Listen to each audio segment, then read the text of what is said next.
The president and his predecessor moved in fast after sharing compliments. The aim of the meeting is born out of the need to intimate the president over affairs in Mali, to which former President Goodluck Jonathan is the special envoy and ECOWAS mediator tasked to guide a peace process in the troubled West African state. A coup within a coup had ensued in the fragile country, where a de facto head of Mali's transition now sits, ousting the transitional president.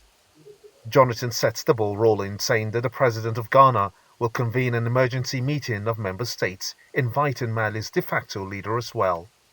They had wanted, as ECOWAS, to return to the status quo ante. In other words, for the detained former president of the Transitional Council and his prime minister to go back. Explaining further, former President Jonathan said that after discussions with the de facto leader, who was the vice president of the former Transition Council, who led the coup, was not carried along in all discussions taken, including the removal of security top officials who were under his leadership in the build-up to the coup he executed. He has now decided to run the remaining 7 months of the set 18 months transition. He declines an offer to return to the status quo. But not all hopes is lost, according to the ECOWAS envoy, saying that options are available to explore during the ECOWAS meeting set for Sunday. Option number 2 is not to have a military-led transition process.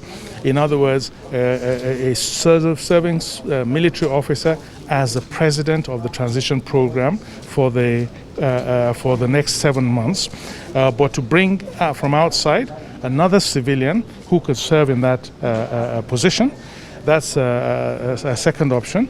And of course, the third option was to accept the fait accompli that the current leader, de facto leader, should just be allowed to manage the process on the condition that they have elections in 7 months' time. As it stands, President Buhari is dismayed with the attitude of the government of Mali, wherein 70% of the country is under control of insurgents and rebels. He had hoped the stakeholders would come together to defeat a common enemy, but instead they struggle for power over the remaining 30% of the country in dire need of stability. Thank you very much. Gimba Umar, Control TV News.